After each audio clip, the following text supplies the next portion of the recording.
Hi guys, welcome back to my channel. आज मैं आपके साथ आई वॉन्ट योर ब्लड का 20th पार्ट शेयर करूँगी। लास्ट पार्ट में हमने देखा था वांगजी जेलस हो गया था और उसने विहिंग को अपनी ओर खींच लिया था। विहिंग का हेड वांगजी की चेस्ट में था। वांगजी का बिहेवियर देखकर विहिंग कंफ्यूज हो गया था, लेकिन उसने एक्साइटेड होकर कहा, वेन्निंग ठीक हो गया लंजा। जवाब में वांगजी ने सिर्फ साइलेंटली नोट किया और उसने विहिंग की वेस्ट को और भी ज़्यादा टाइटली पकड़ लिया था। अब फाइनली विहिंग समझ गया था कि उसका बॉयफ्रेंड अभी जेलस है। वो हमेशा वांगजी की जेलसी इंजॉय किया करता था, लेकिन अभी सिचुएशन कुछ अलग थी। उसने वेन्निंग से पूछा, तुम ठीक हो? तुम्हें कहीं हर्ट तो नहीं हो रहा? लेकिन वेन्निंग की नज़र वांगजी के हाथ में थी, जिसने विहिंग की वेस्ट को टाइट ग्रैब किया हुआ था। विहिंग खुद को उन दोनों के बीच में फंसा हुआ महसूस कर रहा था। इससे पहले उन दोनों के बीच में बैटल स्टार्ट हो जाती, शाओली ने बीच में आकर बात संभाल ली। उसने वेन्निंग से कहा, फाइनली तुम ठीक हो गए हो। लेकिन वेन्निंग उसे नहीं जानता था, इसलिए उसने कोई आंसर नहीं किया। वो विहिंग की ओर देख रहा था। विहिंग ने उसे कहा, मैं बाद में सब बता दूंगा। अब एक वीक बीत चुका था। वेनचिंग भी अपनी ट्रिप से वापस आ चुकी थी, लेकिन उन्होंने उसे वेन्निंग के बारे में कुछ नहीं बताया था। वो तीनों वेनचिंग के अपार्टमेंट में रहते थे और हमेशा की तरह वांगजी सुपर बिजी था। जब से विहिंग को उसकी फर्स्ट लाइफ के बारे में पता चला था, उसे नाइटमेयर आने लगे थे। वो हर बार उस बच्चे को चिल्लाते हुए देखता था। जिस तरीके से उसके पेरेंट्स को मारा गया था, वो इमेज उसकी आंखों में छप गई थी। जब भी वो नाइटमेयर से उठता था, उसकी पूरी बॉडी पसीने से भीगी हुई होती थी। एक दिन वेन्निंग उसके रूम में आया।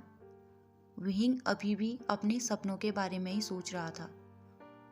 उसे लगा शायद वेन्निंग उसके पेरेंट्स के बारे में जानता है, इसलिए उसने वेन्निंग को सब बता दिया। ये सुनकर वेन्निंग टेंशन में आ गया था। उसने एक गहरी आवाज के साथ कहा, सब भूल जाओ। विहिंग ने गुस्से में कहा, उन्होंने मेरे मॉम डैड को इतनी बेरहमी से मार दिया और तुम कह रहे हो मैं ये सब भूल जाऊं।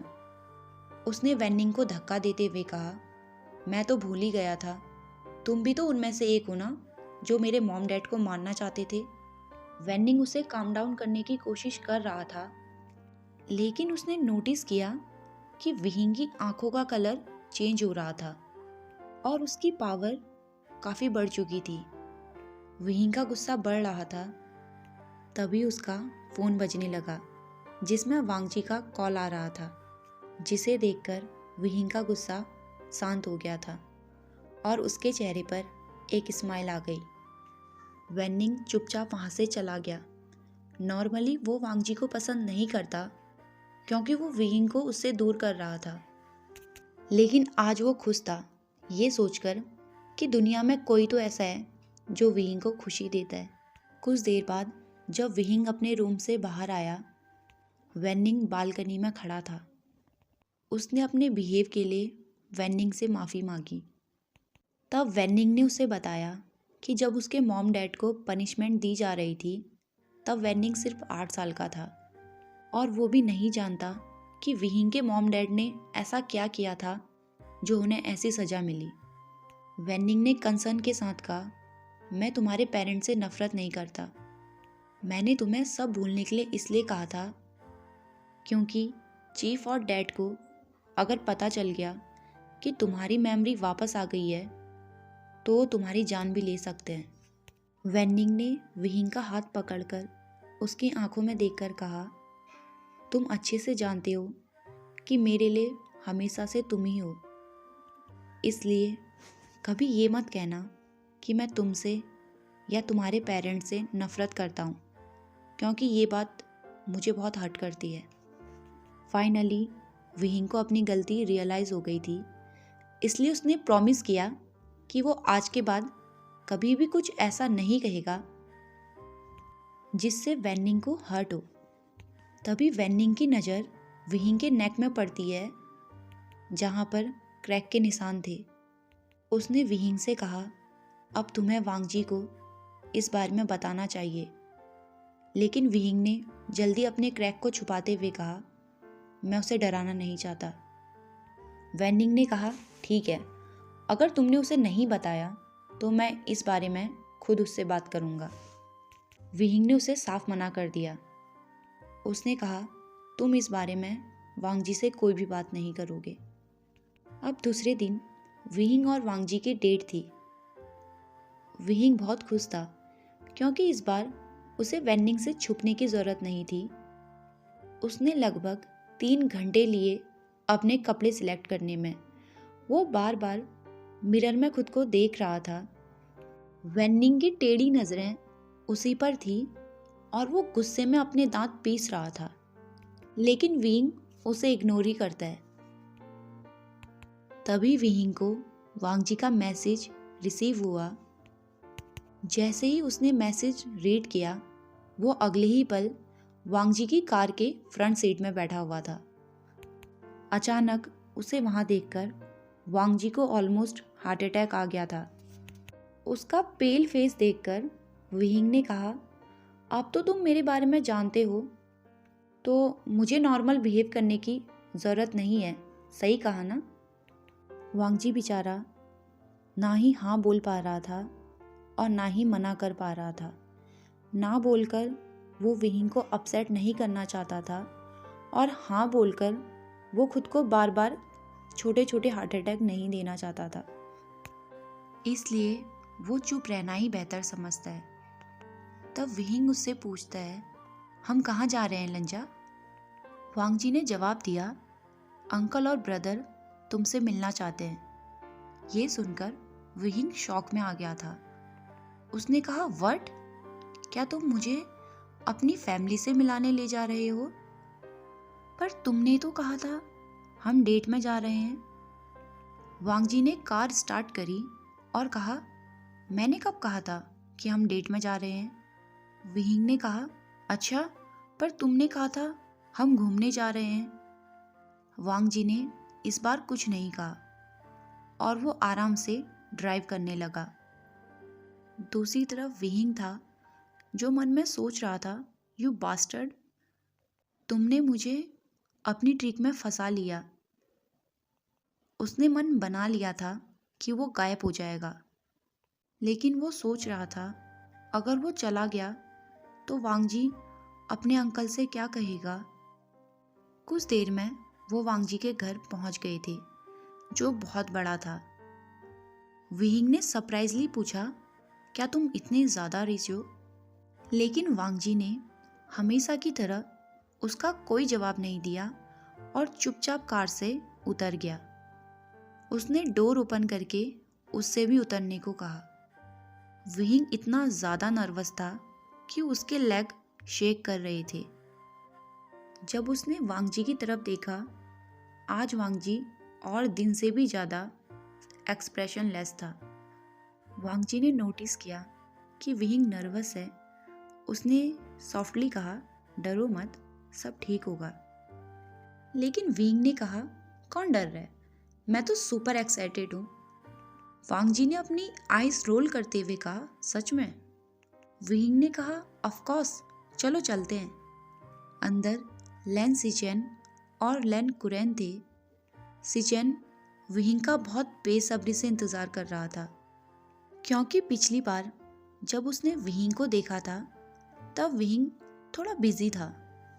जैसे ही लंजा और विहिंग वहाँ पहुँचे, विहिंग की तो सांसें ही थम गई थी, क्योंकि उस मैंसन के अंदर एक डेडली साइलेंस था।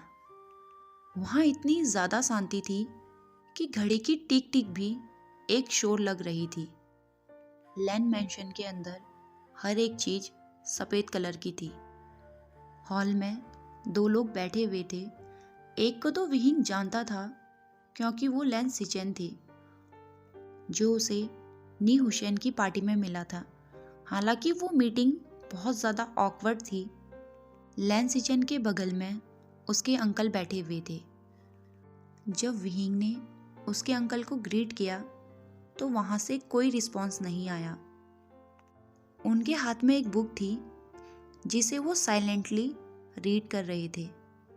हालांकि वांगजी अपनी फीलिंग्स को ज़्यादा एक्सप्रेस नहीं करता, पर आज वो नर्वस था। वो चाहता था उसके अंकल विहिंग को एक्सेप्ट कर लें। जब वांगजी ने उसके अंकल को विहिंग के बारे में बताया, उनका रिएक्शन कुछ खास अच्छा नहीं था। उसने विहिंग को पहली बार नी हुसैन की पार्टी में देखा था, जो वांगजी के साथ था, क्योंकि उसकी वजह से पहली बार वांगजी ड्रंक हुआ था। वहाँ पर बहुत ऑकवर्ड सिचुएशन हो गई थी। लेन कुरेन के सामने विहिंग इतना ज़्यादा नर्वस था, जिस वजह से उसकी पूरी बॉडी शिवर कर रही थी। तभी लेन सिचेन उसे अपने साथ बैठने को कहते हैं। लेन सिचेन के चेहरे पर एक प्यारी सी स्माइल थी, जिसे देखकर विहिंग को थोड़ा अच्छा लग रहा था। सिचेन विहिंग से कहता है, हेलो मिस्टर विहिंग। विहिंग भी उसे धीरे से हेलो कहता है।